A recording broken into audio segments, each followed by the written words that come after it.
Hi, hello, ನಮಸ್ಕಾರ. Welcome to family doctor special partner Nivea body lotion. ಇದು ನಿಮ್ಮೆಲ್ಲರ ಅತಿ ದೊಡ್ಡ ಹೆಲ್ತ್ ಶೋ.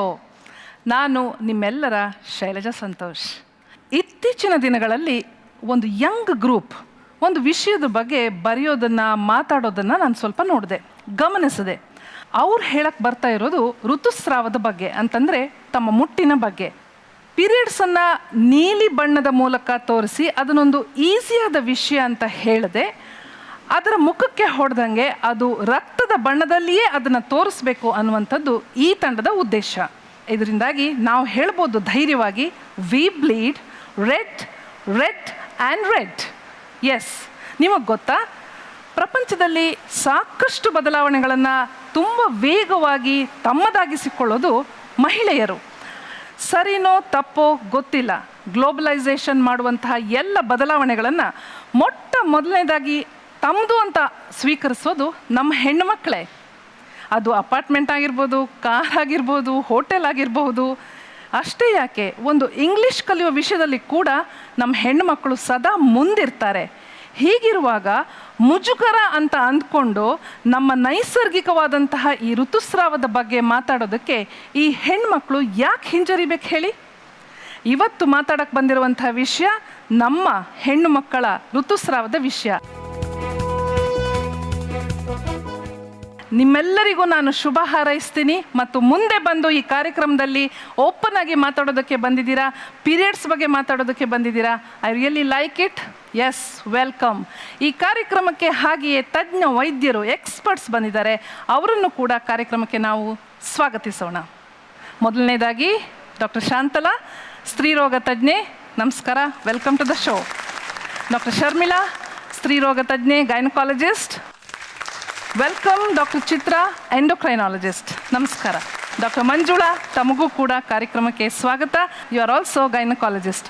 ಓಕೆ, ಇಷ್ಟು ಮುಂದುವರೆದಿರೋ, ಇಡೀ ಜಗತ್ತಿನಲ್ಲಿಯೇ ತನ್ನ IT ಇಂಡಸ್ಟ್ರಿ ಮೂಲಕ ದೊಡ್ಡ ಹೆಸರನ್ನು ಗಳಿಸಿರುವಂತಹ ಈ ನಮ್ಮ ಬೆಂಗಳೂರು ನಗರದ IT ಹುಡುಗರು, ಅಂದರೆ ಬೆಂಗಳೂರು ಹುಡುಗರು ಪೀರಿಯಡ್ಸ್ ಬಗ್ಗೆ ಏನು ಹೇಳ್ತಾರೆ, ಏನು ಮಾತಾಡ್ತಾರೆ, ಒಂದು ವಿಡಿಯೋ ಕ್ಲಿಪ್ ನೋಡೋಣ ಬನ್ನಿ. ಪೀರಿಯಡ್ಸ್ ಬಗ್ಗೆ ನಿಮಗೆ ಗೊತ್ತಾ?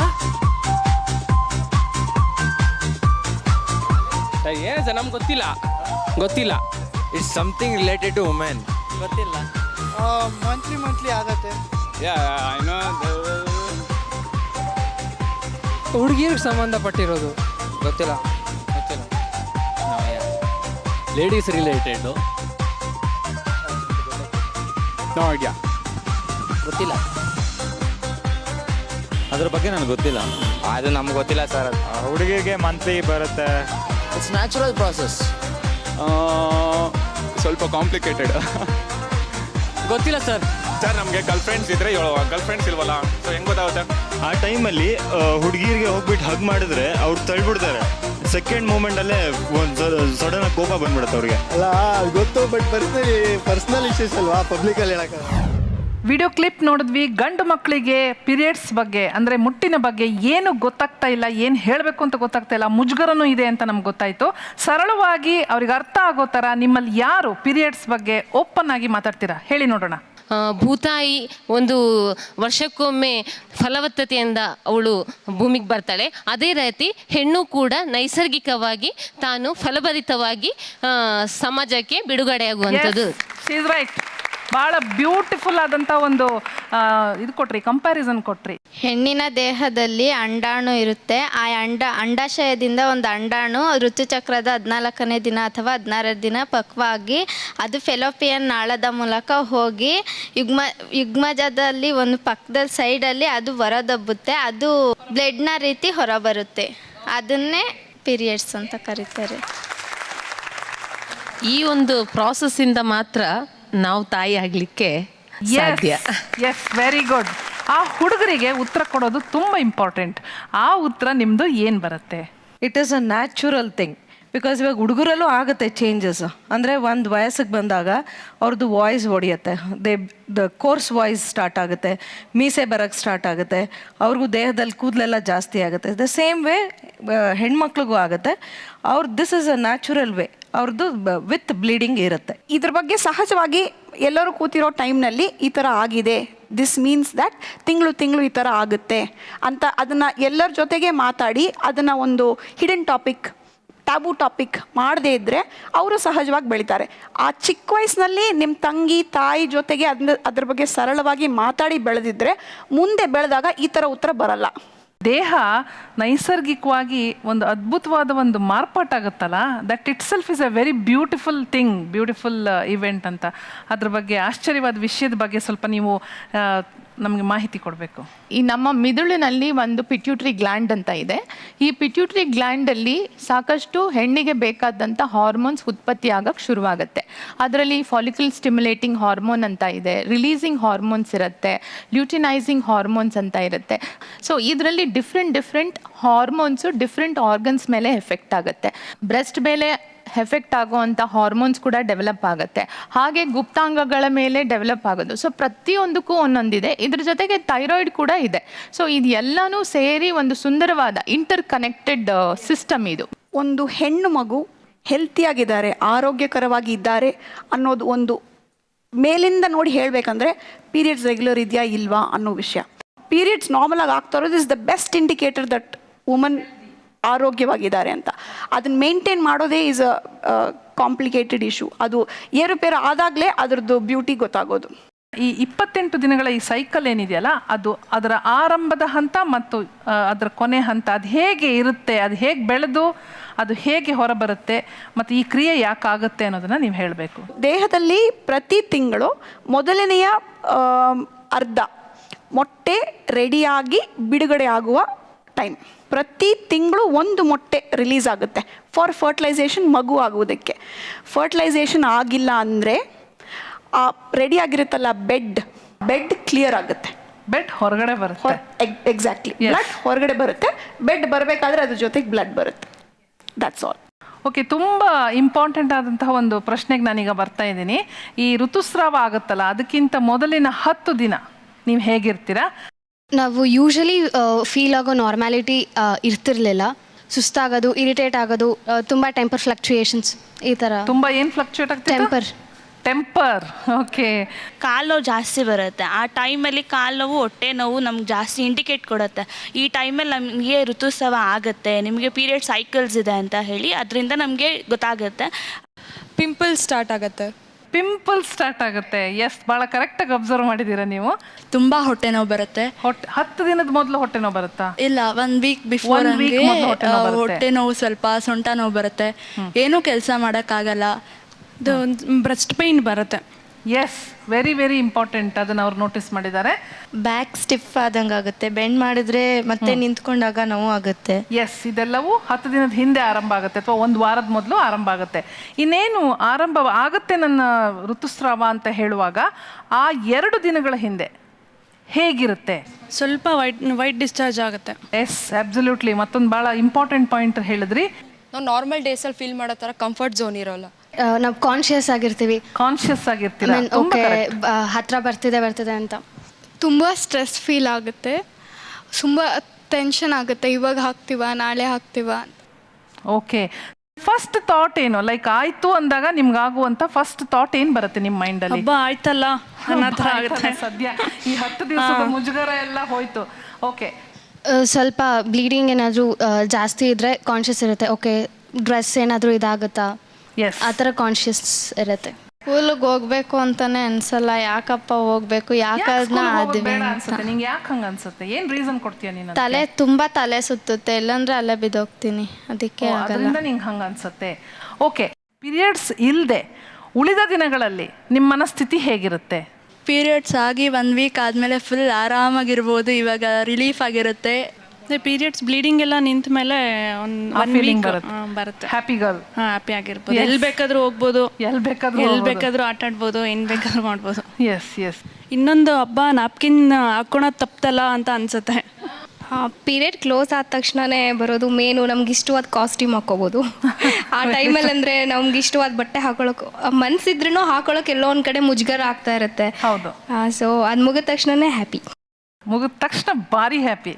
ಡಾಕ್ಟರ್ ಮಂಜುಳಾ, ಇವ್ರದ್ದು ಎಲ್ಲ ಕೇಳಿದ್ಮೇಲೆ ಒಂದು ಪ್ರಿಮೆನ್ಸ್ಟ್ರಲ್ ಸಿಂಪ್ಟಮ್ಸ್ ಅಂತ ಹೇಳ್ತೀವಿ. ಸೊ ಇವ್ರು ಹೇಳ್ದಾಗೆ ಹೆಗ್ ರಿಲೀಸ್ ಆಗುತ್ತೆ ಅಂತ ಹೇಳ್ತೀವಲ್ಲ.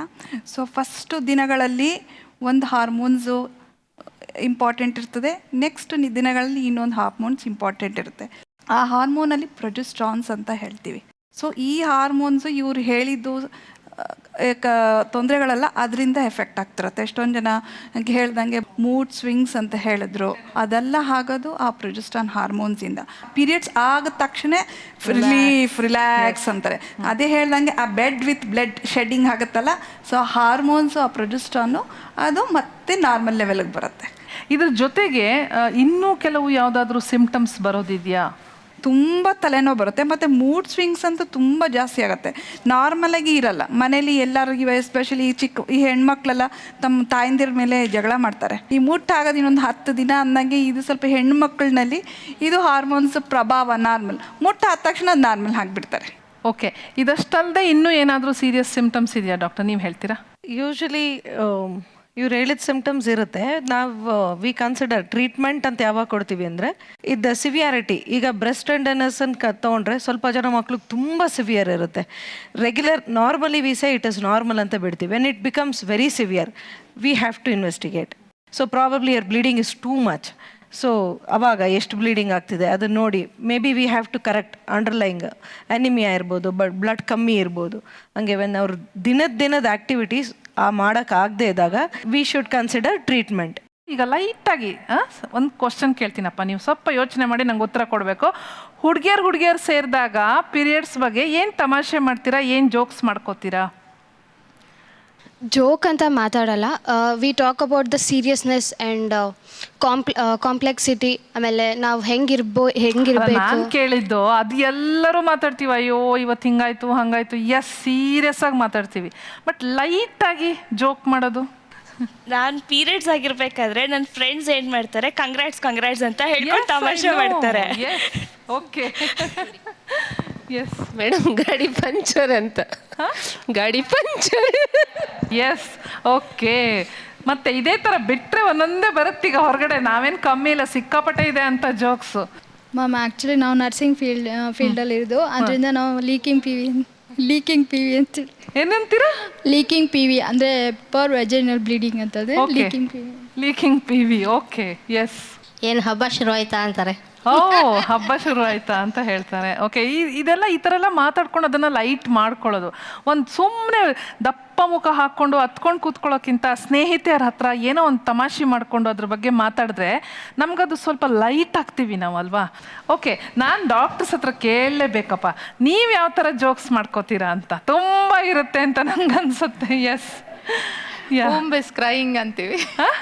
Ohm is crying. ಓಕೆ, ಯಾರು ಮಾತಾಡೋದಕ್ಕೆ ಮುಜುಗರ ಪಡ್ತಾರೋ, ಮಾತಾಡಬಾರ್ದು ಅಂತ ಅಂದ್ಕೊಂಡಿರ್ತಾರೋ ಅಂಥ ವಿಷಯದ ಬಗ್ಗೆ ನಾವಿವತ್ತು ಮಾತಾಡ್ತಾ ಇದ್ದೀವಿ. ಮತ್ತಷ್ಟು ಮಾತಾಡೋಣ ಬನ್ನಿ. ಸೊ ನಿಮಗೆ ಡೈರೆಕ್ಟಾಗಿ ಡಾಕ್ಟ್ರ್ ಹತ್ರ ಪ್ರಶ್ನೆ ಕೇಳಬೇಕು ಅಂತ ಅನಿಸಿದಾಗ ನೀವೀಗ ಖಂಡಿತವಾಗ್ಲೂ ಪ್ರಶ್ನೆನ ನೇರವಾಗಿ ವೈದ್ಯರನ್ನು ಕೇಳಬಹುದು. ಪೀರಿಯಡ್ಸ್ ಟೈಮಲ್ಲಿ ಸ್ಟಮಕ್ ಏಕ್ ತುಂಬ ಜಾಸ್ತಿ ಆಗುತ್ತೆ. ಅದಕ್ಕೆ ಫ್ರೆಂಡ್ಸಿಗೆ ಕೇಳಿದ್ರೆ ಅವರು ನಾನು ಪೇನ್ ಕಿಲ್ಲರ್ ತೊಗೋತೀನಿ ಅಂತ ಹೇಳ್ತಾರೆ. ಪೇನ್ ಕಿಲ್ಲರ್ ತೊಗೊಳೋದು ಬೇರೆ ಸೈಡ್ ಎಫೆಕ್ಟ್ಸ್ ಏನಾಗಲ್ವಾ, ತೊಗೊಳ್ಬೋದಾ ಅಂತ? ನಾವು ಪೇನ್ ಕಿಲ್ಲರ್ ತೊಗೋಬಹುದು, but before taking pain killer ಒಂದ್ಸಲಿ ನೀವು ವೈದ್ಯರನ್ನ ಕನ್ಸಲ್ಟ್ ಮಾಡಲೇಬೇಕು. ನಿಮಗೆ ಸೆಲ್ಫ್ ಮೆಡಿಕೇಷನ್ಸ್ ನಾವು ಅಡ್ವೈಸ್ ಮಾಡೋದಿಲ್ಲ. ಮ್ಯಾಮ್ ನನಗೆ ಪೀರಿಯಡ್ಸ್ ಆದಾಗ ತುಂಬಾ ಪೇಯ್ನ್ ಇರುತ್ತೆ. ಟ್ಯಾಬ್ಲೆಟ್ ತಗೊಂಡ್ರು ಕೂಡ 6 hours ಕಂಟಿನ್ಯೂ ಪೇಯ್ನ್ ಇರುತ್ತೆ. ನಿದ್ರೆ ಮಾಡಲಿಕ್ಕಾಗಲ್ಲ, ಸರಿಯಾಗಿ ಆಗಲ್ಲ. ನೀರು ಕುಡಿದ್ರೂ ಕೂಡ ವಾಮಿಟಿಂಗ್ ಆಗ್ತಾ ಇರುತ್ತೆ. ಸಿವಿಯರ್ ಪೇಯ್ನ್ ಅಂದರೆ ಹೇಳಲಿಕ್ಕಾಗಲ್ಲ. ನನ್ನ ಫ್ರೆಂಡ್ಸ್ ಹತ್ರ ಇವನ್ ಇಂಜೆಕ್ಷನ್ ಕೂಡ ತಗೊಳ್ತಿರ್ತೀನಿ. ತುಂಬ ಅಂದರೆ ತುಂಬ ತಲೆ ಸುತ್ತೋದು. ನನಗೆ ಬೆಡ್ಡಿಂದ ಮೇಲೆ ಎದ್ದೊಳಕ್ಕೆ ಆಗಲ್ಲ. ನಮ್ಮಮ್ಮ ತುಂಬ ಬಲವಂತ ಮಾಡಿದ್ರು, ತುಂಬ ಬೈದು ಓಡಿಸ್ಬಿಡ್ತೀನಿ. ಅಮ್ಮನ್ನೇ ಓಡಿಸ್ಬಿಡ್ತೀಯಾ? ಆದರೆ ನಿನಗೆ ಎದ್ದೇಳಕ್ಕಾಗದಿರೋ ಆಗಲ್ಲ, ತುಂಬಾ ನೋವು ಬರುತ್ತೆ. ಏನನ್ನ ಬೆಡ್ಡಿಂದ ಮೇಲೆ ಎದ್ದೆ ನಮ್ಮಮ್ಮ ನಮ್ಮ ಅಣ್ಣನ ಕಳಿಸ್ತಾರೆ, ಹೋಗು ಅವಳನ್ನ ಹಿಡ್ಕೊ ಹೋಗು ಅಂತ. ಅಲ್ಲೇ ಬಿದ್ದೋಗ್ತೀನಿ. ಓಕೆ, ತುಂಬ ಇಂಪಾರ್ಟೆಂಟ್ ಮ್ಯಾಟ್ರ್ ಆಗುತ್ತಲ್ವಾ? ಸೊ ಆ ನೋವನ್ನು ಫೇಸ್ ಮಾಡೋದು ಅವರಿಗೆ ತುಂಬ ಕಷ್ಟ ಆಗ್ತಾ ಇದೆ. ಎಲ್ಲರೂ ಒಂದು ಪೇಯ್ನ್ ಟಾಲರೆನ್ಸ್ ಅಂತ ಹೇಳ್ತೀವಿ. ಎಲ್ಲ ಮಕ್ಕಳಲ್ಲೂ ಆ ಪೇಯ್ನ್ ಟಾಲರೆನ್ಸ್ ಕೆಪಾಸಿಟಿ ಇರೋದಿಲ್ಲ. ಕೆಲವು ಮಕ್ಕಳು ಬಹಳ ಸೂಕ್ಷ್ಮವಾಗಿ ಬೆಳೆದಿರ್ತಾರೆ, ಕೆಲವು ಮಕ್ಕಳು ಭಾಳ ಸ್ಟ್ರಾಂಗ್ ಆಗಿ ಬೆಳೆದಿರ್ತಾರೆ, ಎಷ್ಟು ಪೇಯ್ನ್ ಬಂದರೂ ತಡ್ಕೊಳ್ಳೋ ಥರ ಇರ್ತಾರೆ. ಇನ್ನೊಂದು ಹಾರ್ಮೋನ್ಸ್ ಅಲ್ಲದೇ ಪ್ರತಿ ಸಲ ಋತುಸ್ರಾವ ಶುರುವಾದಾಗ ಅಂದರೆ ಈ 28-30ನೇ ದಿವಸ ಯಾವಾಗ ನಮಗೆ ಬ್ಲೀಡಿಂಗ್ ಶುರುವಾಗುತ್ತೋ ಆ ಟೈಮ್ನಲ್ಲಿ ಏನಾಗುತ್ತೆ ಅಂದರೆ ಗರ್ಭಕೋಶದಲ್ಲಿ ಕೆಮಿಕಲ್ಸ್ ರಿಲೀಸ್ ಆಗುತ್ತೆ. ಆ ಕೆಮಿಕಲ್ಸ್ ರಿಲೀಸ್ ಆದಾಗ ಆ ಶೆಡ್ಡಿಂಗ್ ಅಂದರೆ ಬೆಡ್ ಶೆಡ್ ಆಗುತ್ತೆ ಅಂತ ಹೇಳಿದ್ರಲ್ಲ ಡಾಕ್ಟ್ರು, ಆ ಶೆಡ್ ಆಗುವಾಗ ಗರ್ಭಕೋಶದ ಬಾಯಿ ಓಪನ್ ಆಗಬೇಕು. ಆ ಓಪನ್ ಆಗುವಾಗ ಈ ಕೆಮಿಕಲ್ಸ್ ಎಲ್ಲ ಸಹಾಯ ಮಾಡುತ್ತೆ. ಆವಾಗ ಇಂಡದಂಗೆ ನೋವು ಬರುತ್ತೆ. ಪೇನಲ್ಲೂ ನಾವು ಡಿಫ್ರೆನ್ಷಿಯೇಟ್ ಮಾಡ್ತೀವಿ. ಪ್ರೈಮರಿ ಡಿಸ್ಮೆನೋರಿಯಾ ಅಂತೀವಿ, ಅಂದರೆ ಫಸ್ಟ್ ಟೈಮಿಂದನೂ ಇರುತ್ತೆ. ಸೊ ದ್ಯಾಟ್ ಅದು ನಾರ್ಮಲ್ ಅಂತ we just give pain killers. ಈಗ ಸ್ವಲ್ಪ ದಿನ ಇರಲ್ಲ, ಮದುವೆ ಆದಮೇಲೆ ಶುರು ಆಯಿತು, ಅಥವಾ ಎಷ್ಟೋ ವರ್ಷ, ಇವಾಗ ಫಸ್ಟು 13 ಇಯರ್ಸ್ಗೆ ಅವರು ದೊಡ್ಡವರಾದರು, 20 ಇಯರ್ಸ್ವರೆಗೂ ಪೇನ್ ಇರಲಿಲ್ಲ, ಆಮೇಲೆ ತುಂಬ ಸಿವಿಯರ್ ಪೇನು, ಆಗ ಅವ್ರಿಗೆ ಇನ್ವೆಸ್ಟಿಗೇಷನ್ ತುಂಬ ಅಗತ್ಯ ಇದೆ. ಬಿಕಾಸ್ ಬೇರೆ ಕಾಸಸ್ ಇರ್ಬೋದು. ಈಗ ರೀಸೆಂಟಾಗಿ ತುಂಬ ಅದಕ್ಕೆ one of the most important cause ಅಂದರೆ ಎಂಡೋಮೆಟ್ರಿಯೋಸಿಸ್ ಅಂತ. What earlier we use to see later age ಗ್ರೂಪಲ್ಲಿ, ಈಗ ನಾವು ಸಣ್ಣ ಚಿಕ್ಕ ಮಕ್ಕಳಲ್ಲಿ ಅಂದರೆ 20 ಇಯರ್ಸ್ ಸ್ಟಾರ್ಟ್ ಆಗಿದೆ, ಆ ಏಜ್ ಗ್ರೂಪ್ ಇಂದಾನು ನೋಡ್ತಿದ್ದೀವಿ. That causes severe pain. ಅವರು ತಡ್ಕೊಳಕ್ಕೆ ಆಗಲ್ಲ. ಇನ್ಫ್ಯಾಕ್ಟ್ ಆ ಪೇನನ್ನ ಎಲ್ಲರೂ ಲೇಬರ್ ಪೇನ್ ಕಂಪೇರ್ ಮಾಡ್ತಾರೆ. ಓಕೆ ಡಾಕ್ಟರ್ ಚಿತ್ರ, ನಿಮಗೆ ಬರುತ್ತೆ ಮುಂದಿನ ಪ್ರಶ್ನೆ. ನೀವೊಬ್ಬ ಹೆಣ್ಣಾಗಿ ಈ ಪೇನನ್ನು ನೀವು ಅನುಭವಿಸಿದ್ದೀರಾ. ಒಂದೊಮ್ಮೆ ಅನುಭವಿಸಿದ್ದೇ ಆಗಿದ್ದಲ್ಲಿ ಅದನ್ನ ಹೇಗೆ ಓವರ್ಕಮ್ ಮಾಡಿದ್ರಿ? ಇದು ಬಂದು ಸಪೋರ್ಟಿವ್ ಮೆಷರ್ಸ್, ಮನೆಯಲ್ಲೇ ನಾವು ಮಾಡ್ಕೊಳ್ಳತಕ್ಕಂಥ ವಿಷಯ ಇವುಗಳು ಏನು ಅಂದರೆ, first most important hydration maintain ಮಾಡೋದು, ನೀರಿನಾಂಶ ಇನ್ಕ್ರೀಸ್ ಮಾಡೋದು. ನೀರಿನಾಂಶ ಕಮ್ಮಿ ಆದರೆ ಅದೆಲ್ಲ ಸಿಂಪ್ಟಮ್ಸ್ ಹೆಚ್ಚಾದಂಗೆ ಕಾಣಿಸುತ್ತೆ. ಸೊ ನಿಮ್ಮ ಪ್ರಕಾರ ಯಾವಾಗ ತೇವಾಂಶ ಮೇಂಟೈನ್ ಮಾಡ್ಬೇಕಂತಂದ್ರೆ ಯಾವಾಗ ಚೆನ್ನಾಗಿ ನೀರು ಕುಡಿಯೋದಕ್ಕೆ ನಿಮಗೆ ಗೊತ್ತಾಗುತ್ತಲ್ಲ, ಇನ್ನು 2 ದಿನದಲ್ಲಿ ಆಗ್ತಾ ಇದೆ ಅನ್ನೋ ಸಮಯದಿಂದಾನೇ ನಿಮ್ಮ ಹೈಡ್ರೇಷನ್ ಇನ್ಕ್ರೀಸ್ ಮಾಡ್ತಾ ಹೋಗ್ಬೇಕು. 2ನೇ ವಿಷಯ, ಟೈಮಿಗೆ ಸರಿಯಾಗಿ ಊಟ ಮಾಡಿ. ಡು ನಾಟ್ ಲೆಟ್ ಊಟ ಹಂಗರ್ ಪ್ಯಾಂಕ್ಸ್ ಅದ್ರ ಜೊತೆಗೆ ಬಂದ್ರೆ ಇನ್ನೂ ಸ್ವಲ್ಪ ಜಾಸ್ತಿ ಆಗಕ್ಕೆ ಚಾನ್ಸ್ ಇದೆ. 3ನೇದು ಹಾಟ್ ವಾಟರ್ ಬ್ಯಾಗ್ ನೀವು ಹೇಳ್ದಂಗೆ ಇಟ್ಕೊಳ್ಬಹುದು. 4ನೇದು ಸ್ಟ್ರೆಚಿಂಗ್ ಇಲ್ಲ ಎಕ್ಸಸೈಸ್ ಪೀರಿಯಡ್ ಟೈಮ್ನಲ್ಲಿ ಮಾಡಿದ್ರೆ ನೋವು ಕಮ್ಮಿ ಆಗ್ಲಿಕ್ಕೆ ಚಾನ್ಸ್ ಇದೆ.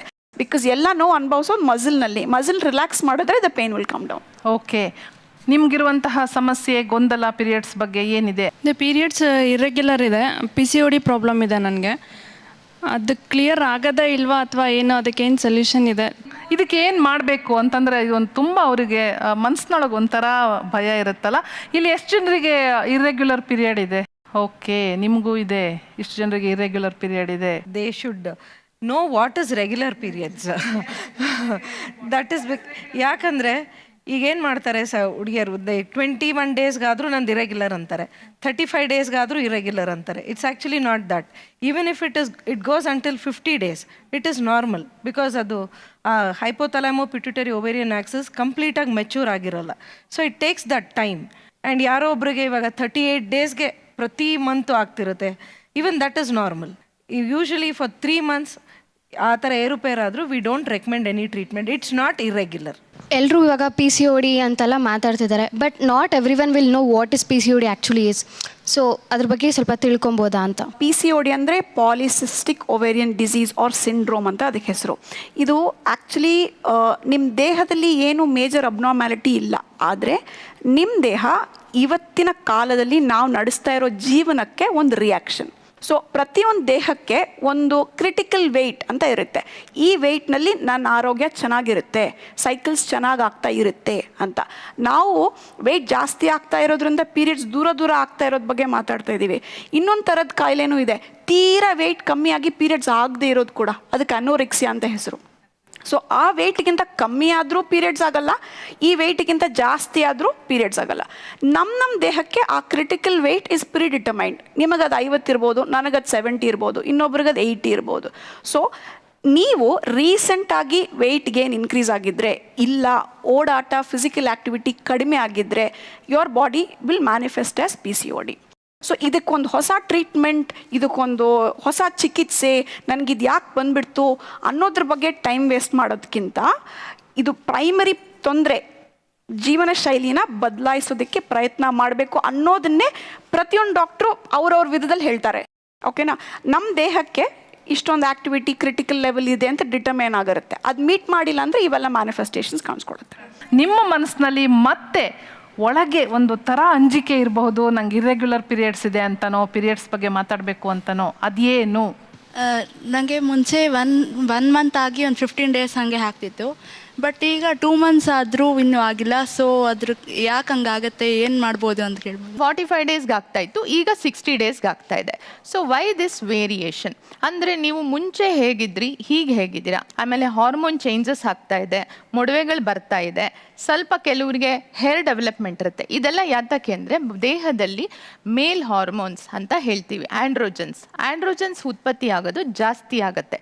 ಈ ಅಂಡಾಣುಗಳು ಈ ಫಿಮೇಲ್ ಹಾರ್ಮೋನ್ಸ್ ಉತ್ಪಾದನೆ ಮಾಡೋದನ್ನ ಕಡಿಮೆ ಮಾಡುತ್ತೆ. ಆವಾಗ ಈ ಮೇಲ್ ಹಾರ್ಮೋನ್ಸ್ ಜಾಸ್ತಿ ಆದಾಗ ಈ ತಿನ್ ಆಗಿರೋರ್ಗೂ ಈ ಸೈಕಲಲ್ಲಿ ವೇರಿಯೇಷನ್ ಬರುತ್ತೆ. We call them as a ತಿನ್ PCOS. ಬಟ್ ಅದಕ್ಕೆ ಬೇರೆ ಟ್ರೀಟ್ಮೆಂಟ್ ಇದೆ.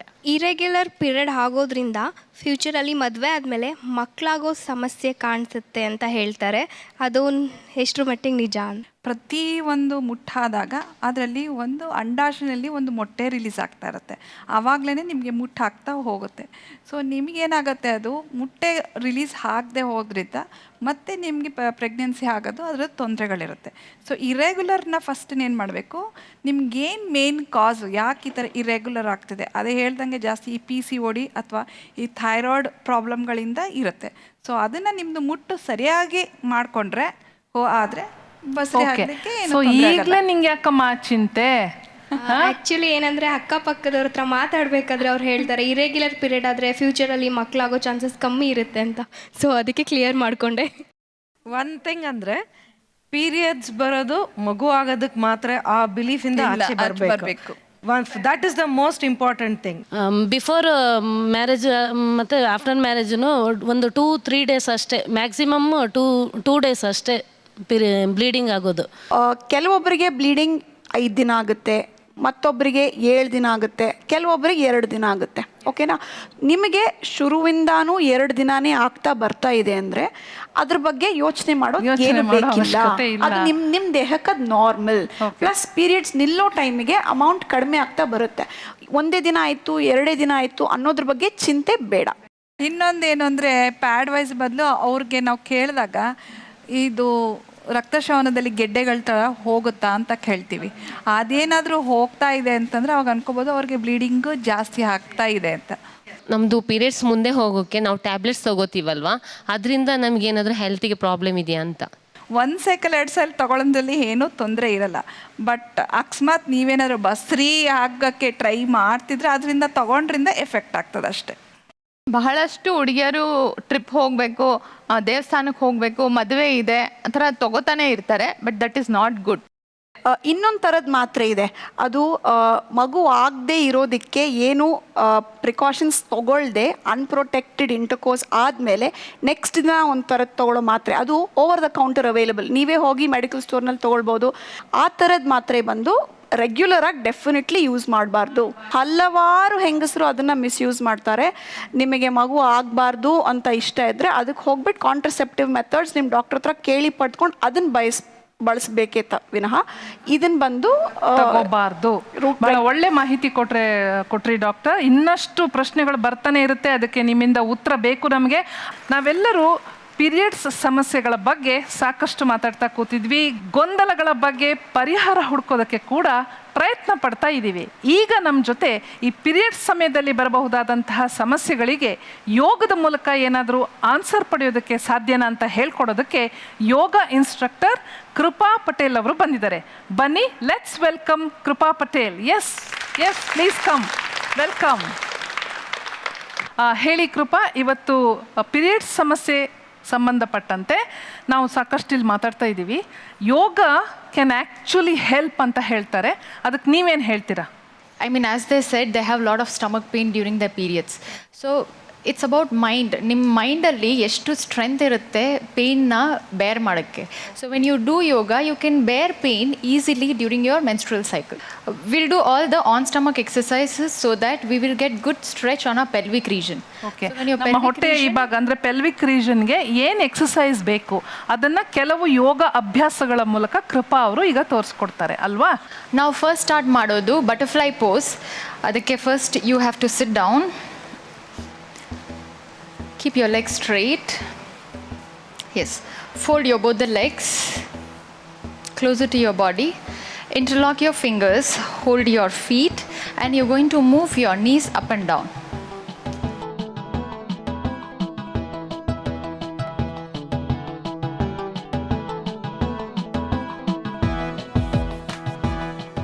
ಇದು ಮಾಡೋದರಿಂದ ನಿಮಗೆ ಪೆಲ್ವಿಕ್ ರೀಜನಲ್ಲಿ ಫ್ಲೆಕ್ಸಿಬಿಲಿಟಿ ಬರುತ್ತೆ. ಸೊ ನಿಮಗೆ ಒಂದ್ಸತಿ ಪೆಲ್ವಿಕ್ ರೀಜನಲ್ಲಿ ಫ್ಲೆಕ್ಸಿಬಿಲಿಟಿ ಬಂದರೆ ಸ್ಟಮಕ್ ಪೇಯ್ನು ಆಮೇಲೆ back pain during your periods will be reduce. Okay, the next exercise you have to release your leg. The next thing is fold your right leg, fold your left leg. Yes, raise your both the hands up and you'll have to inhale. ಉಸಿರನ್ನು ತಗೋಬೇಕು. ಆಮೇಲೆ you'll have to bend towards your right. You'll have to count 5 counts ಇರಬೇಕು with normal breathing. 5, 4, 3, 2 and 1. Again, raise your hands up. One more round. Exhale, twist back. 5 counts ನೀವು count ಮಾಡ್ಬೋದು.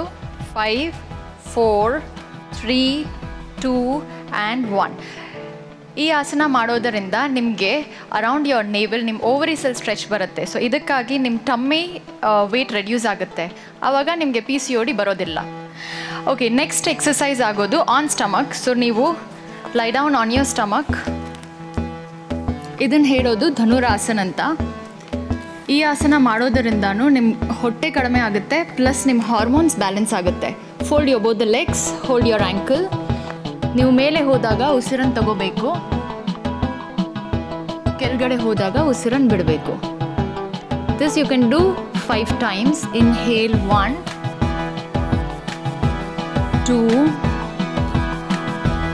3, 4 and 5.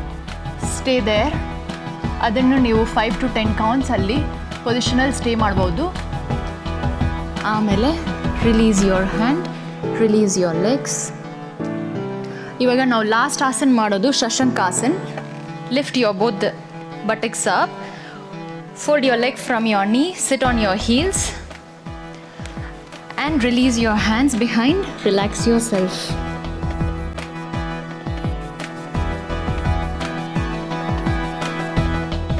ಈ ಆಸನ ಮಾಡೋದರಿಂದ ನಿಮಗೆ ಮೈಂಡ್ ರಿಲ್ಯಾಕ್ಸ್ ಆಗುತ್ತೆ.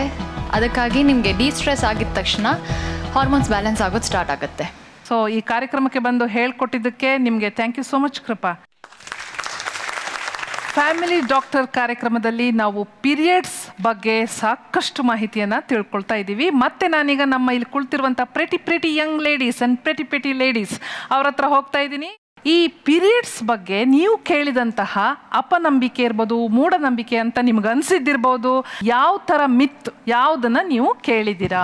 ಹಳ್ಳಿಗಳೆಲ್ಲ ಜಾಸ್ತಿಯಾಗಿ ಒಂದು 3 ದಿವಸ ಮನೆಯಿಂದ ಹೊರಗಡೆ ಕೂತ್ಕೋಬೇಕು, ಆಮೇಲೆ ಭೂತಾರಾಧನೆ ಮಾಡ್ತಾ ಇರ್ತಾರೆ, ದೇವಸ್ಥಾನಕ್ಕೆಲ್ಲ ಹೋಗ್ಬಾರ್ದು 3 ದಿವಸಕ್ಕೆ ಅಂತ ಹೇಳ್ತಾರೆ. ಮಧ್ಯಾಹ್ನ 12 ಗಂಟೆಗೆ ಹೊರಗಡೆ ಹೋಗ್ಬಾರ್ದು. ಆಮೇಲೆ ಕೆಲವು ಊರುಗಳಲ್ಲಿ ನಾಗನ ಕಟ್ಟೆ ಹತ್ರ ಹೋಗ್ಬಾರ್ದು. ಹೌದಾ? ತುಂಬ ಆಚರಣೆಗಳಿದಾವೆ. ಬೇರೆ ಯಾರು ಹೇಳ್ತೀರಾ? ಸಪ್ರೇಟಾಗಿ ಇಡಿಸ್ಬಿಡ್ತಾರೆ. 5 ದಿವಸ ಆಯಿತು ಅಂತ ಹೇಳಿದ್ರೆ ಅವ್ರ ಮನೆಯವ್ರ ಒಟ್ಟಿಗೆ ಜೊತೆಗೆ ಇರೋ ಹಾಗಿಲ್ಲ. ಅವ್ರಿಗೆ ಸಪ್ರೇಟ್ ಕೋಣೆ ಇರಬೇಕು, ಅವ್ರಿಗೆ ಸಪ್ರೇಟಾಗಿ ಎಲ್ಲ ಮಾಡಬೇಕು. ಅವ್ರು ಇರೋ ಜಾಗದಲ್ಲಿ ಬೇರೆಯವ್ರು ಇರೋ ಹಾಗಿಲ್ಲ, ಅವ್ರು ನಡೆದಾಡಿರೋ ಜಾಗದಲ್ಲಿ ನಾವು ನಡೆಯೋ ಹಾಗಿಲ್ಲ. ಊರಲ್ಲಿ ಅವ್ರು ಒಳಗಡೆನೆ ಸೇರಿಸಲ್ಲ ಅದು ಆಯಿತು ಅಂತ.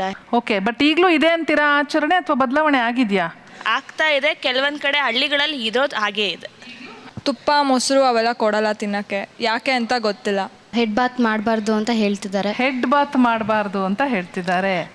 ಕೆಲವ್ರ ಮನೇಲಿ ಈ ಪೀರಿಯಡ್ಸ್ ಟೈಮಲ್ಲಿ ಮಲ್ಕೊಬೇಡ, okay it's not good for the house ಅಂತಾರೆ. ಅಂದರೆ it doesn't gives a good vibe, ಅದು ಒಂದು ಕೆಟ್ಟದ್ದು, ಮನೆಗೆ ದರಿದ್ರ ಬರುತ್ತೆ ನೀನು ಮಲ್ಕೊಂಡ್ರೆ ಅಂತ ಹೇಳ್ತಾರೆ. ಇದು ಫಿಸಿಯೋಲಾಜಿಕಲ್. ಇನ್ಫ್ಯಾಕ್ಟ್ ಹೈಜೀನ್ ಪರ್ಪಸ್ಗೆ it is good if she takes a head bath. And ತುಪ್ಪಕ್ಕೆ ಇಟ್ಸ್ ನಾಟ್ ರಿಲೇಟೆಡ್. ಮೊಸರು ತಗೋಬೋದು. ಬ್ಲೀಡಿಂಗಲ್ಲಿ ವಾಸನೆ ಬರುತ್ತೆ ಅನ್ನೋ ಒಂದು ಮೌಢ್ಯ ಇದೆ. ಬಟ್ ವಾಸನೆ ಬರೋದಕ್ಕೆ ಏನು ಕಾರಣ ಇರ್ಬೋದು? ಪ್ರೊಬ್ಯಾಬ್ಲಿ ಆ ಹುಡುಗಿಗೆ ಬಿಳಿ ಬಟ್ಟೆ ಹೋಗ್ತಾ ಇರ್ಬೋದು, ಅಥವಾ ಗರ್ಭಕೋಶದ ಇನ್ಫೆಕ್ಷನ್ ಇರ್ಬೋದು. ಅದರಿಂದ ಕೂಡ ಈ ರಕ್ತಸ್ರಾವ ಆಗುವಾಗ ವಾಸನೆ ಬರುತ್ತೆ. ಅದನ್ನು ಇವ್ರು ಏನು ತಿಳ್ಕೊತಾರೆ, ಮೊಟ್ಟೆ ಮೊಸರು ಹಾಲು ಇದನ್ನೆಲ್ಲ ತಿಂದಾಗ ವಾಸನೆ ಬರುತ್ತೆ, ಅದಕ್ಕೆ ಅದನ್ನೆಲ್ಲ ರಿಸ್ಟ್ರಿಕ್ಟ್ ಮಾಡಿ ಅಂತಾರೆ. ತಪ್ಪು. ಇದನ್ನೆಲ್ಲ ತಿಳ್ಕೊಬೇಕು. ಅಡುಗೆ ಮನೆಗೆ ಹೋಗಬಾರ್ದು, ಅಡುಗೆನೇ ಮಾಡಬಾರ್ದು, ಒಳ್ಳೇದು ಯಾವುದನ್ನು ತಿನ್ನಬಾರ್ದು, ಅದು ತಪ್ಪು.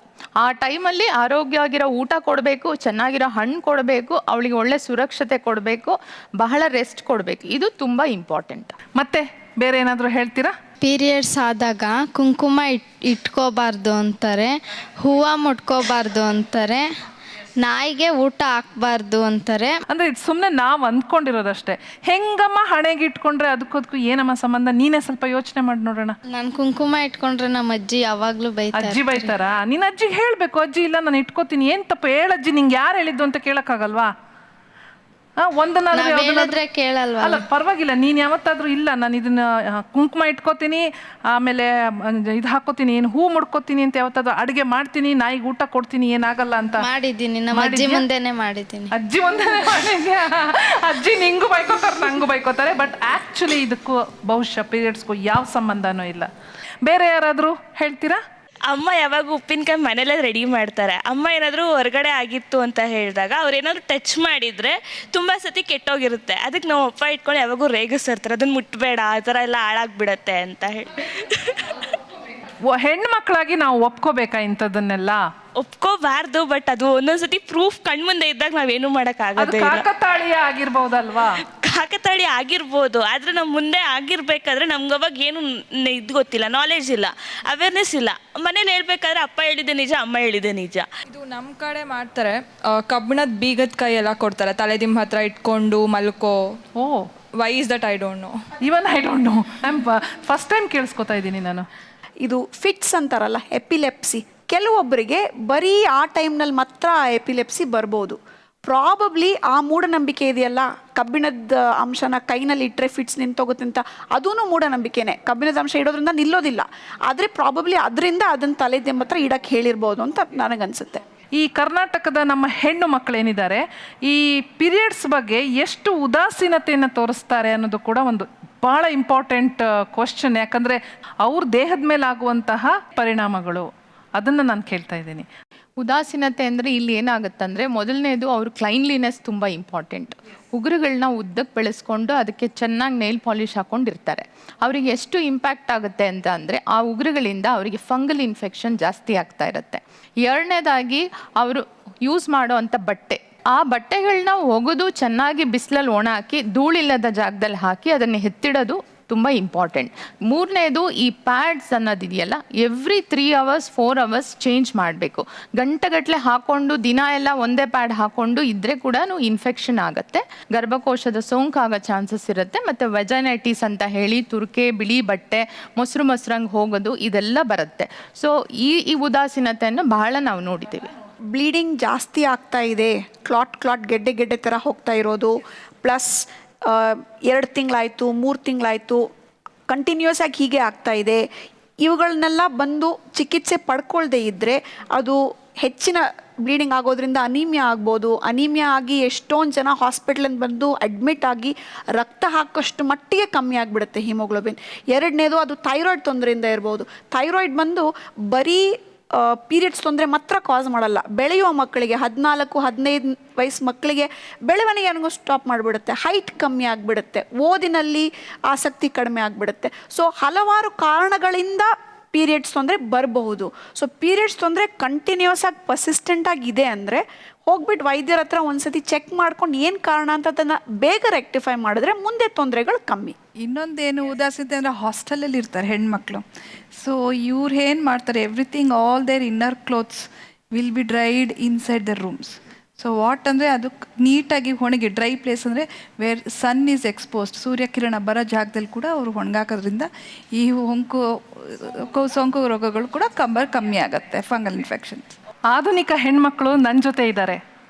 ಅವರು ಮಾತಾಡೋದಕ್ಕೆ ಒಂಥರ ಯಾತನೆ ಪಡುವಂಥ ವಿಚಾರದ ಬಗ್ಗೆ ಓಪನ್ ಆಗಿ ಮಾತಾಡ್ತಾ ಇದ್ದಾರೆ. ಯಾರು ಮಾತಾಡೋದಕ್ಕೆ ಮುಜುಗರ ಪಡ್ತಾರೋ, ಮಾತಾಡಬಾರ್ದು ಅಂತ ಅಂದ್ಕೊಂಡಿರ್ತಾರೋ ಅಂಥ ವಿಷಯದ ಬಗ್ಗೆ ನಾವಿವತ್ತು ಮಾತಾಡ್ತಾ ಇದ್ದೀವಿ. ಮತ್ತಷ್ಟು ಮಾತಾಡೋಣ ಬನ್ನಿ. ಬಹಳ ಮುಖ್ಯವಾದಂಥ ಒಂದು ಪ್ರಶ್ನೆ ಕೇಳ್ತೀನಿ ನಿಮ್ಮ ಹತ್ರ ಈಗ, ಸ್ವಲ್ಪ ಯೋಚನೆ ಮಾಡಿ ಉತ್ತರ ಕೊಡಿ. ತುಂಬ ಪೇಯ್ನ್ ಇರುತ್ತೆ, ಬ್ಲೀಡಿಂಗ್ ಇರುತ್ತೆ, ಮಲ್ಕೋಬೇಕು ಅಂತ ಅನಿಸುತ್ತೆ, ರೆಸ್ಟ್ ತಗೋಬೇಕು ಅಂತ ಅನಿಸುತ್ತೆ. ಆದರೂ ಕೂಡ ಒಬ್ಬ ಹೆಣ್ಮಗಳಾಗಿ ಮನೆಯಲ್ಲಿ ಮತ್ತು ಸೊಸೈಟಿಯಲ್ಲಿ ಏನೇನು ಕೆಲಸ ಮಾಡೋ ಒತ್ತಡ ನಿಮಗೆ ಬರುತ್ತೆ, ಅದನ್ನು ಹೇಗೆ ನಿಭಾಯಿಸ್ತೀರಾ? ಯಾವ ಥರ ಸ್ಟ್ರೆಸ್ ಆಗಲಿ, ಯಾವ ಥರ ಪೇಯ್ನ್ ಆಗಲಿ, ಕೆಲವು ಟೈಮಲ್ಲಿ ಕಂಪ್ನೀಸಲ್ಲಿ ಟಾರ್ಗೆಟ್ಸ್ ಕೊಟ್ಟಿರ್ತಾರೆ, ಅಟ್ ಎನಿ ಕಾಸ್ಟ್ ಅದನ್ನು ರೀಚ್ ಮಾಡಬೇಕು. ಆಮೇಲೆ ಒಂದೇ ಪೊಸಿಷನಲ್ಲಿ ಕುತ್ಕೊಂಡು ಕೆಲಸ ಮಾಡೋದು, this is what is it very difficult? ಕಷ್ಟ ಆಗುತ್ತಾ ನಿಮಗೆ? ಎಕ್ಸಾಕ್ಟ್ಲಿ. ಏನು ಅನ್ಕೋತೀರಾ ಅವಾಗ ಮನಸ್ಸಲ್ಲಿ? ಡು ಯು ಕರ್ಸ್, ಬೇಜಾರು ಮಾಡಿಕೊಂಡು? ಒಂದ್ಸತಿ ಕರ್ಸ್ ಅನ್ಸುತ್ತೆ, ಇನ್ನೊಂದ್ಸತಿ ಇಲ್ಲ ಓಕೆ ನಾವು ಸ್ಟ್ರಾಂಗ್ ಆಗಿರಬೇಕು, ವೈ ಶುಡ್ ಬಿ ಕ್ರಿಬ್, ಆ ಥರ ಅನಿಸುತ್ತೆ. ಈಗ ಡ್ಯೂಟಿಗೆ ಹೋಗಲೇಬೇಕು ನಾವು, ಏನು ಪೀರಿಯಡ್ಸ್ ಬಂದರೂ ಏನಿದ್ರೂ ಹೋಗಲೇಬೇಕು. 5 ಡೇಸ್ ಮಂತ್ಲಿ ಲೀವ್ ಹಾಕೋಕ್ಕಾಗಲ್ಲ, ಯಾರು ಕೊಡೋದು ಇಲ್ಲ. ಹಾಗಾಗಿ ಎಷ್ಟೇ ಸ್ಟ್ರೆಸ್ಸು ಪೇಯ್ನು ಏನಿದ್ರೂ ಡ್ಯೂಟಿ ಅಟೆಂಡ್ ಮಾಡಲೇಬೇಕು. ನಾನು ಹೈಸ್ಕೂಲ್ ಟೀಚರು. ಸೊ 45 ಮಿನಿಟ್ಸ್ ನಾವು ನಿಂತ್ಕೊಂಡು ಪಾಠ ಮಾಡಲೇಬೇಕು. ಸೊ ಆ ಸಂದರ್ಭದಲ್ಲಿ ತುಂಬ ಕಷ್ಟ ಆಗ್ತದೆ. ನನ್ನ ಪ್ರಕಾರ ವರ್ಕ್ ಮಾಡೋದ್ರಿಂದ ಪಿರಿಯಡ್ ಟೆನ್ಷನ್ ಸ್ವಲ್ಪ ಕಮ್ಮಿ ಆಗುತ್ತೆ. ಆ ಕಡೆ ಗಮನ ಬಿಟ್ಟು ಬೇರೆ ಕಡೆ ಗಮನ ಕೊಟ್ಟು ಕೆಲಸ ಮಾಡೋದ್ರಿಂದ ಸ್ವಲ್ಪ ಟೈಮ್ ಆದರೂ ನಾವು ವರ್ಕ್ ಕಡೆ ಗಮನ ಕೊಡೋದ್ರಿಂದ ಅದರಿಂದ ಮೂಡಿಂದ ಆಚೆ ಬರ್ಬೋದು. ಅದನ್ನ ಮರೆಯೋದಕ್ಕೆ ನಿಮಗೆ ಸಾಧ್ಯ ಆಗಿದೆ. ಓಕೆ, ಈಗ ಈ ಮಾನಸಿಕವಾಗಿ ಹೆಣ್ಮಕ್ಳು ಅನೇಕ ಸಮಸ್ಯೆಗಳನ್ನು ಫೇಸ್ ಮಾಡ್ತೀರಾ ಅಂತ ನನಗನ್ಸತ್ತೆ. ಮಾನಸಿಕವಾಗಿ ಏನೇನು ತೊಂದರೆಗಳಾಗ್ತಾ ಇದೆ ಅಂತ? ತುಂಬ ಜಗಳ ಆಡ್ತೀವಿ. ಜಗಳ ಆಡ್ತೀರಾ? ಯಾರ ಜೊತೆ ಜಗಳ ಆಡ್ತೀರಾ? ಯಜಮಾನ್ರ ಜೊತೆ. ಓ, ಪುವರ್ ಯಜಮಾನ್ರು. ಓಕೆ, ಮತ್ತೆ ಇನ್ನೇನು ಮಾಡ್ತೀರಾ? ಪಿರಿಯಡ್ಸ್ ಟೈಮ್ ಅಂದರೆ ನನಗೆ ಆ್ಯಕ್ಚುಲಿ ಏರ್ ಫಾಲ್ಸ್ ಆಗುತ್ತೆ. ಸೊ ಅದು ಹೇರ್ ಫಾಲ್ಸ್ ಆಗುತ್ತೆ ಅನ್ನೋದೇ ಭಯ ಆಗ್ತಾ ಇರುತ್ತೆ ನನಗೆ. ಇರಿಟೇಟ್ ಆಗ್ತಿರುತ್ತೆ, ಮೂಡ್ ಸ್ವಿಂಗ್ ಆಗ್ತಿರುತ್ತೆ. ಈಗಿರೋ ಯೋಚನೆ ಇನ್ನೊಂದು ಸ್ವಲ್ಪ ಹೊತ್ತಿಗೆ ಇನ್ನೇನೋ ಬೇರೆ ಚೇಂಜ್ ಆಗಿರುತ್ತೆ. ಇನ್ಫ್ಯಾಕ್ಟ್ ಥಾಟ್ಸು ಚೇಂಜ್ ಆಗುತ್ತೆ. 1 ಸೆಕೆಂಡ್ ಫುಲ್ ಸ್ಯಾಡ್ ಆಗಿರುತ್ತೆ, next moment I will be happy. ಆ ಥರ ಆಗುತ್ತೆ. ಅಂದರೆ ಇವಾಗ ನಮ್ಮನ್ನು ಕಾರ್ನರ್ ಮಾಡಿಬಿಡ್ತಾರಲ್ಲ, ಐ ಫೀಲ್ ಡಿಟ್ಸ್ಡ್ ಅನ್ಸ್ಬಿಡುತ್ತೆ. ಅಂದರೆ ಏನು ದೊಡ್ಡ ಕಾಯಿಲೆ ಬಂದಿದೆಯಾ, ಈ ಥರ ಮೂಲೆಯಲ್ಲೇ ಇಡ್ತಿದ್ದಾರೆ, ವಾಟ್ಸ್ ಹ್ಯಾಪ್ನಿಂಗ್ ಅನ್ಸುತ್ತೆ. ಆ ಟೈಮಲ್ಲಿ ಊಟ ತಿಂಡಿ ಏನೂ ಸೇರೋದಿಲ್ಲ, ಏನೂ ಬೇಕು ಅಂತ ಅನಿಸಲ್ಲ. ಮೂಡ್ ಸ್ವಿಂಗ್ ಅನ್ನುವಂಥದ್ದು ಇದೊಂದು ಕಾಮನಾಗಿ ಕೇಳಿ ಬರುವಂಥ ಅಥವಾ ಮನೇಲಿರೋ ಎಲ್ಲರೂ ಎಕ್ಸ್ಪೀರಿಯನ್ಸ್ ಆಗುವಂಥ ಒಂದು ವಿಷಯ. ಇದನ್ನು ಹೇಗೆ ಕಂಟ್ರೋಲ್ ಮಾಡ್ಬೋದು, ಇದನ್ನು ಹೇಗೆ ಮ್ಯಾನೇಜ್ ಮಾಡ್ಬೋದು? ಸೊ ಇದು ಮೂಡ್ ಸ್ವಿಂಗ್ಸ್ಗೆ ಬಂದು ಹಲವಾರು ಕಾಂಪೊನೆಂಟ್ ಇದೆ. ನಮ್ಮ ಆಡಿಯನ್ಸೇ ಎಲ್ಲದನ್ನು ಆಲ್ಮೋಸ್ಟ್ ಹೇಳಿಬಿಟ್ಟಿದ್ದಾರೆ. ಕೆಲವೊಂದು ಕಲ್ಚರಲ್ ಸೋಷಿಯಲ್ ಫ್ಯಾಕ್ಟರ್ಸ್, ಅದು ನಿಮ್ಮದೇನು ತೊಂದರೆ ಇಲ್ಲ, ಅಲ್ಲಿ ಹೋಗಿ ನಿಂತ್ಕೋ, ಇದು ಮುಟ್ಬಾರ್ದು ಅಂತ ದಿನ ಪೂರ್ತಿ ಹೇಳ್ತಾ ಇದ್ರೆ ಅದೇ ಒಂದು ಕಾರಣ ಇರಿಟೇಟ್ ಆಗೋಕ್ಕೆ. ಎರಡನೇದು ನಿಮ್ಮ ದೇಹಕ್ಕೆ ಆಗ್ತಾ ಇರೋ ತೊಂದರೆ. ಮೂರನೇದು ಬಂದು ಇದೆರಡನ್ನೂ ರೆಕ್ಟಿಫೈ ಮಾಡ್ಬೋದು. ನಿಮ್ಮ ದೇಹಕ್ಕೆ ಆಗ್ತಾ ಇರೋ ತೊಂದರೆನ ವೈದ್ಯಕೀಯರು ಟ್ರೀಟ್ ಮಾಡ್ಬೋದು. ಸೋಷಿಯಲಿ ಆಗ್ತಾ ಇರೋದನ್ನ ಸಮಯದ ಜೊತೆಗೆ ಬದಲಾಗ್ತಾ ಇದೆ, ಸ್ಲೋಲಿ ಬದಲಾಗುತ್ತೆ. ಮೂರನೇದು, if it is interfering with your daily activities, ನೀವು ತೀರಾ ಜಾಸ್ತಿ ಜಗಳ ಆಡ್ತಾ ಇದ್ದೀರಾ, ಕೆಲಸದಲ್ಲಿ ಜಗಳ ಆಡ್ತಾ ಇದ್ದೀರಾ, ಮಕ್ಕಳ ಮೇಲೆ ತೀರಾ ಕೋಪ ತೋರಿಸ್ತಾ ಇದ್ದೀರಾ, ನಿಮ್ಮದು ಇಂಟರ್ಪರ್ಸ್ನಲ್ ರಿಲೇಷನ್ಶಿಪ್ ಗಂಡನ ಜೊತೆ, ತಂದೆ ತಾಯಿ ಜೊತೆ, ಅತ್ತೆ ಮಾವ ಜೊತೆ ಇಂಟರ್ಫಿಯರ್ ಆಗ್ತಾ ಇದೆ ಅಂದರೆ then you should seek help. Mood fluctuations normally ಎಲ್ಲರಿಗೂ ಆಗುತ್ತೆ, but when it interferes with your daily activities, ಅವಾಗ ನೀವು ಅದಕ್ಕೆ ಸೆಪ್ರೇಟ್ ಟ್ರೀಟ್ಮೆಂಟ್ ತೊಗೊಳ್ಬೇಕಾಗಿ ಬರುತ್ತೆ. ಆಶ್ಚರ್ಯವಾಗುವ ವಿಷಯ ಏನಪ್ಪ ಅಂತಂದರೆ, ಪ್ರತಿ ತಿಂಗಳಿಗೊಮ್ಮೆ ಇಂಥ ಒಂದು ಬದಲಾವಣೆ ಬಂದರೂ ಕೂಡ ಹೆಣ್ಣು ಮಕ್ಕಳು ಅದನ್ನು ಎಷ್ಟು ಚೆನ್ನಾಗಿ ನಿಭಾಯಿಸ್ಕೊಂಡು ಹೋಗ್ತಾ ಇದ್ದಾರೆ ಅಂತಂದರೆ, ಮನೆ ಕೆಲಸ ಮಾಡ್ತಾರೆ, ಮಕ್ಕಳನ್ನ ನೋಡ್ಕೋತಾರೆ, ಹೊರಗಡೆ ಹೋಗ್ತಾರೆ, ಟ್ರಾವೆಲ್ ಮಾಡ್ತಾರೆ. ಇಷ್ಟೆಲ್ಲ ಕೆಲಸ ಮಾಡುವ ಹೆಣ್ಣಿಗೆ ಅವ್ರ ಸುತ್ತ ಇರುವಂತಹ, ಅವರ ಜೊತೆ ಇರುವಂತಹ ಗಂಡಸರು ಅವರಿಗೆ ಸಪೋರ್ಟಿವ್ ಆಗಿರಬೇಕು ಅನ್ನೋದೊಂದೇ ಬಹಳ ಮುಖ್ಯವಾದಂಥ ಒಂದು ಅಂಶ. ಅದು ಕೊಟ್ಟರೆ, ಆ ಕನ್ಸರ್ನ್ ಕೊಟ್ಟರೆ, ಆ ಕೇರ್ ಕೊಟ್ಟರೆ, ಆ ಅಫೆಕ್ಷನ್ ಕೊಟ್ಟರೆ, I think it will be a wonderful change in their life ಅಂತ ನನಗನ್ಸುತ್ತೆ. ಕಬಡ್ಡಿ ಬರೋ ಇಬ್ಬರು ಸ್ಟೇಟ್ ಪ್ಲೇಯರ್ಸ್ ಇಲ್ಲಿದ್ದಾರೆ, ಅವ್ರನ್ನ ವೇದಿಕೆ ಕರಿತಾ ಇದ್ದೀನಿ ನಾನು. ಲೀಲಾವತಿ ಮತ್ತು ನವ್ಯಶ್ರೀ, ಬನ್ನಿ.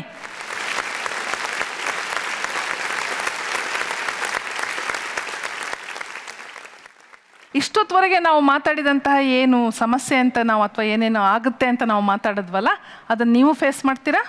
ಆ ಥರ ಏನೂ ಮಾಡಲಿಲ್ಲ. ಈಗ ನಾವು ಕಬಡ್ಡಿ ಆಡೋ ಟೈಮಲ್ಲಾದರೂ ಸರಿ, ಯಾವುದೇ ಟೈಮಲ್ಲಾದರೂ ಸರಿ, ಈಗ ನಾವು ಗ್ರೌಂಡಲ್ಲಿ ಇದ್ದಾಗ ನಮಗೆ ಅಂಥದ್ದೆಲ್ಲ ತಲೆಗೆ ಬರಲ್ಲ. ಮಾಮೂಲಿ ಹೇಗಿರ್ತೀವೋ ಹಾಗೆ ಇರ್ತೀವಿ ನಾವು ಆಡೋ ಟೈಮಲ್ಲಾದರೂ ಸರಿ. ನಮ್ಗಂದ್ರೆ ಅದೊಂದು ಸಮಸ್ಯೆ ಅಂತ ಅನ್ಸೋದಿಲ್ಲ. ಯಾಕಂತಂದ್ರೆ ನಾವು ಏನಾದರೂ ಆಡಲೇಬೇಕು, ಏನಾದರೂ ಗೆಲ್ಲಬೇಕು ಅಂತ ಗ್ರೌಂಡಿಗೆ ಹೋದ್ರೆ ನಮ್ಗೆ ಅದೊಂದು ಐಡಿಯಾನೇ ಇರಲ್ಲ, ನಾವು ಪೀರಿಯಡ್ಸ್ ಆಗಿದ್ದೀವಿ ಅಂತ ನಮ್ಮ ತಲೆಯಲ್ಲೇ ಇರಲ್ಲ. ಗ್ರೌಂಡಿಂದ ಈಚೆ ಬಂದ್ಮೇಲೆ ಗೊತ್ತಾಗುತ್ತೆ, ಓ ನಾವು ಆಗಿದ್ದೀವಾ, ನಾವು ಪೀರಿಯಡ್ಸ್ ಆಗಿದ್ದೀವಿ. ನನ್ನ ಪ್ರಶ್ನೆ ಏನಪ್ಪಾ ಅಂತಂದ್ರೆ, ಪೀರಿಯಡ್ಸ್ ಟೈಮಲ್ಲಿ ನಿಮಗೆ ಪೇಯ್ನ್ ಎಲ್ಲ ಇರೋದಿಲ್ವಾ? ಏನು ಬರಲ್ಲ, ಯಾಕಂತಂದ್ರೆ ನಾವು ರೆಗ್ಯುಲರಾಗಿ ವರ್ಕೌಟ್ ಮಾಡ್ತೀವಿ, ಸ್ಟ್ರೆಚಿಂಗ್ ಎಕ್ಸಸೈಸ್ ಮಾಡ್ತೀವಿ. ರೆಗ್ಯುಲರ್ ಇರುತ್ತಾ ಪೀರಿಯಡ್ಸು?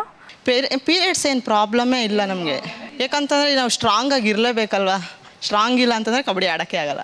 ಸೊ ಸ್ಟ್ರಾಂಗ್ ಆಗಿದ್ದೀರಾ, ಕಬಡ್ಡಿಲಿ ತುಂಬ ಮುಂದೆ ಬರಬೇಕು ಅನ್ನೋ ಆ್ಯಂಬಿಷನ್ ಕೂಡ ಇಟ್ಕೊಂಡಿದ್ದೀರಾ. I wish you good luck. ಅಂತಂದರೆ ಜೀವನದಲ್ಲಿ ಒಂದು ಸ್ಪಷ್ಟವಾದ ಗುರಿ ಇದ್ದರೆ, ಆ ಗುರಿ ಮುಟ್ಟೋ ತನಕ ಸಾಧನೆ ಮಾಡ್ತೀನಿ ಅನ್ನೋ ಛಲ ಇದ್ದರೆ ಬಹುಶಃ ಇದೆಲ್ಲ ಒಂದು ಸಮಸ್ಯೆ ಆಗೋದಿಲ್ಲ ಅನ್ನೋದಕ್ಕೆ ಈ ಹೆಣ್ಮಕ್ಳು ಉದಾಹರಣೆಯನ್ನು ಚೆನ್ನಾಗಿ ಕೊಟ್ಟರು. ಈಗ ನನ್ನ ಮುಂದಿನ ಪ್ರಶ್ನೆ ನೇರವಾಗಿ ವೈದ್ಯರ ಹತ್ರ. ಈ ಸಮಯದಲ್ಲಿ ಯಾವ ತರಹದ ಊಟ ಅಂದರೆ ಫುಡ್ ಏನು ತಗೋಬೇಕು ಅಂತ ಈ ಟೈಮಲ್ಲಿ ಒಬ್ಬೊಬ್ಬರು ಒಂದೊಂದು ಉದಾಹರಣೆ ಕೊಡ್ತಾ ಅಂದರೆ ಹೇಳ್ತಾ ಹೋಗ್ಬೋದು.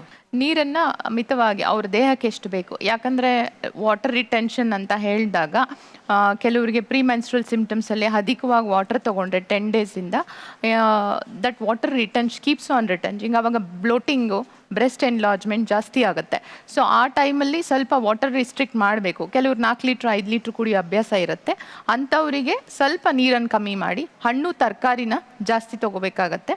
Otherwise light diet easily digestible will make them good. Okay doctor, ನೀವು ಹೇಳಿ, ಈಗ ಇರ್ರೆಗ್ಯುಲರ್ ಪೀರಿಯಡ್ ಅಂತ ಭಾಳಷ್ಟು ಜನ ಪ್ರಶ್ನೆ ಮಾಡಿದ್ರು, ಅದು ರೆಗ್ಯುಲರ್ ಆಗೋದಕ್ಕೆ ಏನಾದರೂ ಫುಡ್ ತಗೋಬೇಕು ಅಂತ ಇದೆಯಾ? ಫುಡ್ ತೊಗೊಂಡ್ರೆ ಕಂಟ್ರೋಲ್ ಅನ್ನೋದಕ್ಕಿಂತ we can avoid certain foods. ಮತ್ತು ಕೆಫೈನ್ ಅವಾಯ್ಡ್ ಮಾಡಬೇಕು. ಕೆಫೈನ್ ಅವಾಯ್ಡ್ ಮಾಡಬೇಕು, ಅದರಿಂದ ಒಳ್ಳೇದು ಅಂತ ಹೇಳ್ತೀರಾ? ಹೌದು. ಉಪ್ಪಿನ ಅಂಶ ಇಸ್ ವೆರಿ ಇಂಪಾರ್ಟೆಂಟ್, ಕಡಿಮೆ ಮಾಡೋದು ಇಸ್ ವೆರಿ ಇಂಪಾರ್ಟೆಂಟ್.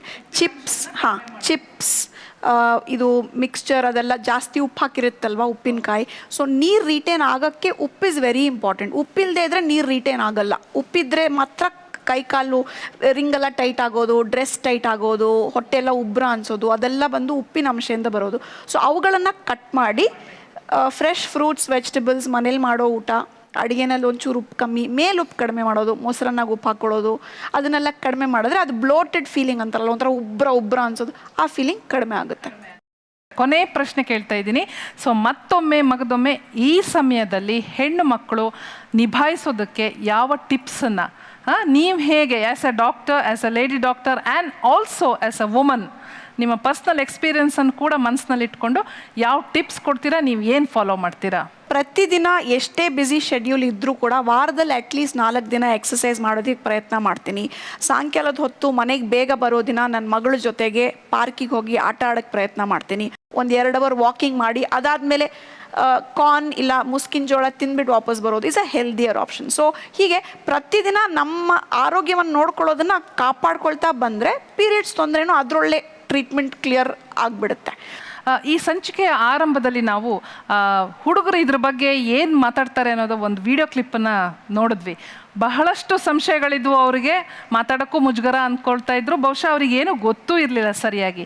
ಈ ಇಡೀ ಸಂಚಿಕೆಯಲ್ಲಿ ನಾವು ಒಂದು ಲೈಟ್ ಹಾರ್ಟೆಡ್ ಆಗಿ ಈ ಟಾಪಿಕನ್ನು ತಗೊಂಡು ಸಾಕಷ್ಟು ಮಾಹಿತಿಯನ್ನು ಕೂಡ ಕೊಡ್ತಾ ಎಲ್ಲ ಪ್ರಶ್ನೆಗಳಿಗೆ ನಾವು ಉತ್ತರವನ್ನು ಕಂಡುಕೊಳ್ಳುವಂಥ ಪ್ರಯತ್ನ ಮಾಡಿದ್ವಿ. ನಮ್ಮ ಹುಡುಗರಿಗೆ ಖಂಡಿತವಾಗ್ಲೂ ಸಾಕಷ್ಟು ಉತ್ತರ ಸಿಕ್ಕಿರುತ್ತೆ ಅಂತ ನಾನು ಅಂದ್ಕೊಳ್ತೀನಿ. ಹೆಣ್ಮಕ್ಳು ಯಾವ ವಿಷಯದ ಬಗ್ಗೆ ಮಾತಾಡೋದಕ್ಕೆ ಮುಜುಗರನೇ ಪಡ್ತಾರೋ ಆ ವಿಷಯದ ಬಗ್ಗೆ ಮಾತಾಡೋದಕ್ಕೆ ಇವತ್ತಿಲ್ಲಿ ಮುಂದೆ ಬಂದಿದ್ದಾರೆ. ಆ್ಯಂಡ್ ಇದು ನಿಮ್ಮ ಲೈಫಲ್ಲೂ ಕೂಡ ಅಪ್ಲೈ ಆಗಿದ್ದರೆ ಈ ಕಾರ್ಯಕ್ರಮದ ಮೂಲಕ ಅದೇ ಈ ಕಾರ್ಯಕ್ರಮದ ಸಕ್ಸಸ್ ಅಂತ ನಾವೆಲ್ಲರೂ ಅಂದ್ಕೊಳ್ತೀವಿ. ಎಸ್, ಈ ಸಂಚಿಕೆಯನ್ನು ಇಲ್ಲಿಗೆ ಮುಗಿಸ್ತಾ ಇದ್ದೀನಿ. ಮತ್ತೆ ಮುಂದಿನ ಸಂಚಿಕೆಯಲ್ಲಿ ಮತ್ತೊಂದು ವಿಷಯದೊಂದಿಗೆ ನುರಿತ ತಜ್ಞ ವೈದ್ಯರೊಂದಿಗೆ ಮತ್ತೆ ನಿಮ್ಮನ್ನು ಭೇಟಿಯಾಗೋದಕ್ಕೆ ಬರ್ತೀನಿ. ಇದು family doctor special partner Nivea body lotion. ಬಾಯ್.